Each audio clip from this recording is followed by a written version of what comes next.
la parola che userei è evocativo, cioè vedi una band e oltre a quello che stanno facendo nasce qualcos'altro, evoca altri mondi. Quando vedevi Bastet ti sembrava di essere a Los Angeles.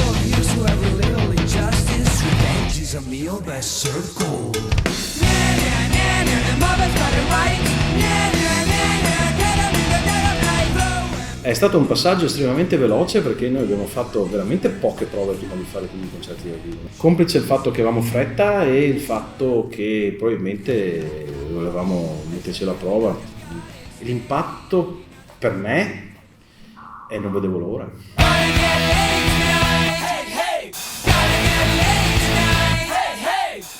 Secondo me, cioè, se tu entravi in sintonia con i Bastet e capivi che ti stavano prendendo in giro, che forse stavano prendendo in giro loro stesse, entravi nel loro mondo e non potevi più uscirne. Detto ciò, da un punto di vista compositivo erano comunque superiori a qualsiasi altra band contemporanea e non solo italiana, sia per quanto riguarda i testi, la struttura dei testi, che per quanto riguarda proprio, cioè, il modo in cui suonavano. Grazie. Pacino sapeva l'inglese, sapeva come scrivere i pezzi in inglese e a quanto pare non era scontato. Sì, geniali, credibili e probabilmente sono stati, nel senso positivo del termine, un po' i nostri Steel Panther.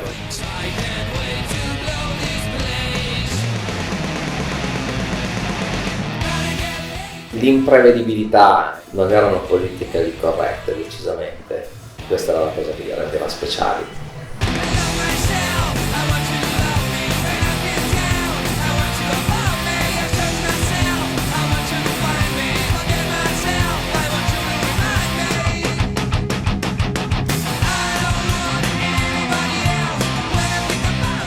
Più che altro una creatura di Fabio. Bastet era una creatura di Pacino. Punto. Dove dentro di talento, cioè quella cosa che dici oh mio Dio, non ce n'era.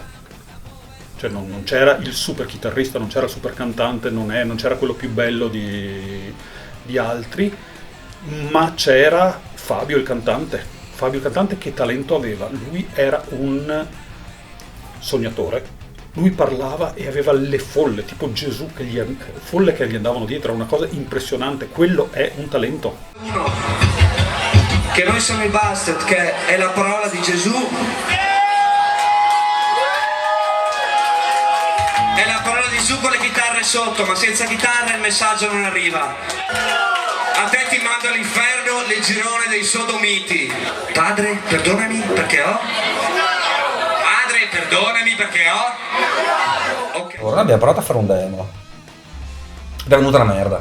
Mi ricordo che c'erano abbastanza depressi e poi abbiamo preso fiducia quando, grazie al compianto Fulvio Tallaferri, abbiamo suonato un concerto che ho organizzato in radio. Là finalmente c'era un'idea di dove volevamo arrivare in termini di proposta musicale, per cui abbiamo preso fiducia. Il fonico lì era Massimo Trisotto e con Massimo Trisotto siamo andati a registrare ai Blue Train di Oriago di Mira, quello che poi è diventato Turbo Rock e Surida, sempre seguendo le orme dei Crack House, che sono stati di furibonda ispirazione per il primo periodo della nostra carriera. E gli ho regalato una cassetta degli LA Guns.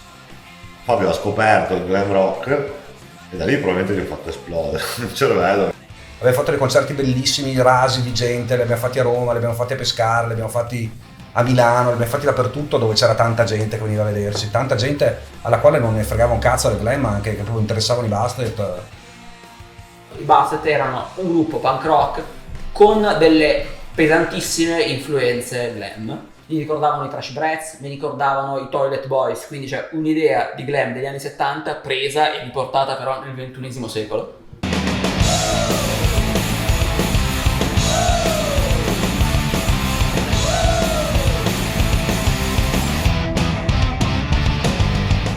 Bastet erano un unicum nella scena italiana, erano un gruppo che andava oltre un discorso puramente musicale. sono affezionato a Erected per la storia del video, il video con Massimino, con il nano, perché appunto Pacino mi disse voglio fare un video ma solo per avere un nano dentro, e arriva il video di Erected, è una canzone strepitosa, per via del riff na na na na na na na.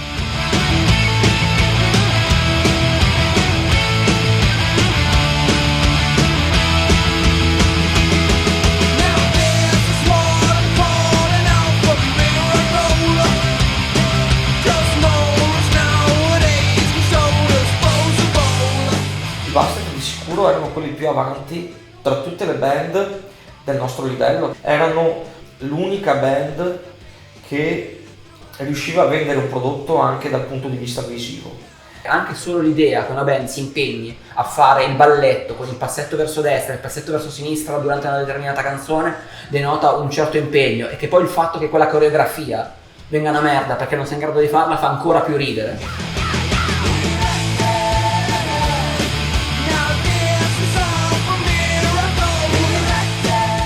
Era geniale Pacino, comunque aveva delle intuizioni, aveva delle idee a volte assurde, ma che poi funzionavano. I Bastard penso siano il primo gruppo che ho visto fare i Perizzomi. I Perizzomi facevano le canottiere, la maglietta Sborro Gioia, merchandise assolutamente originale. Merchandising, e trovi gli accendini che stappano la birra, il raschiaiaccio per la macchina, 740 magliette, le mutande. Cazzo, posso avere un disco? No. Se ha fatto il cantante in frontman, probabilmente era manager di qualche azienda di marketing, Pacino. Era un gruppo che girava con un pulmino rosa con le tendine leopardate, la scritta Barbie Van.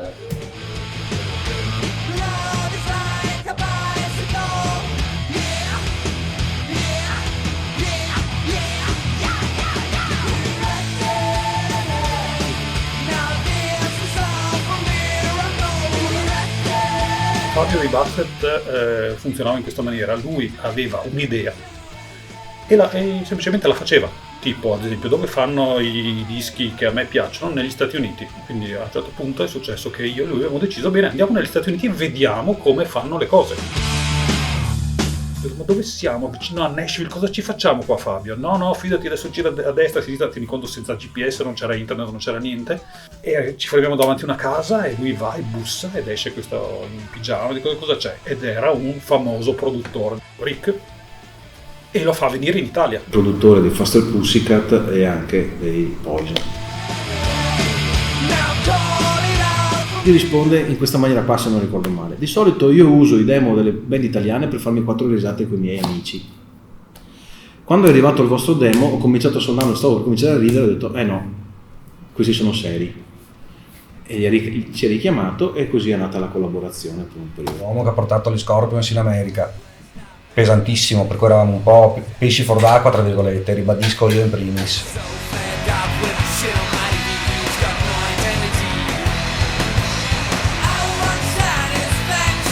Rick Braudo viene da me e da Andrea e mi fa: voi fate cagare come chitarristi. Cioè, grazie, lo sappiamo già, quello lo dici tu. No, non avete capito, voi fate cagare perché io vi confronto con i chitarristi degli Aerosmith o di questa gente qua. Poi va via, tu ti siedi un attimo e pensi: sì, ok, sei il più scarso della Serie A, però sei in Serie A, e te lo dice un professionista. È un altro discorso. Sono ben contento di far cagare in Serie A. Per me i Bastard hanno comunque pubblicato delle canzoni e hanno fatto dei concerti memorabili.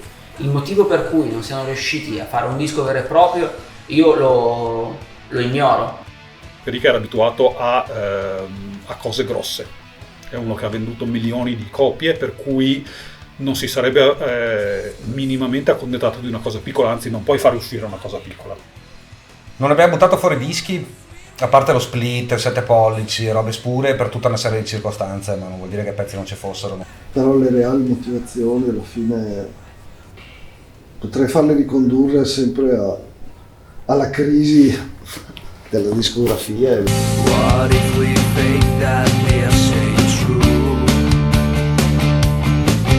That every momento più bello per la mia band, io sapevo che non c'era niente per noi di grosso. Ed è la ragione per la quale anche a te tante volte ho detto che se tornassi indietro a fare qualcosa di diverso, io me ne sarei andato 2 anni prima. Quando avevo ancora tutta l'energia intatta, non ero ancora munto dalla fatica, dalle difficoltà. Di per contro mi sarei perso 2 anni della Madonna.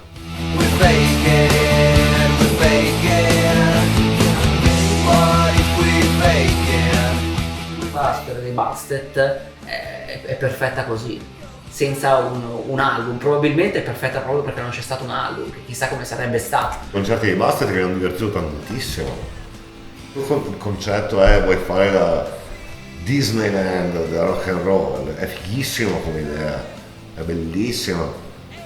È che non ho capito qual era il progetto. Senza fare un disco, senza fare nulla, hanno dei fan. Secondo me erano i migliori della scena. Loro ci hanno creduto, ci hanno provato e secondo me non possono recriminare niente perché hanno detto abbiamo fatto tutto quello che poteva fare. Cazzo, cara.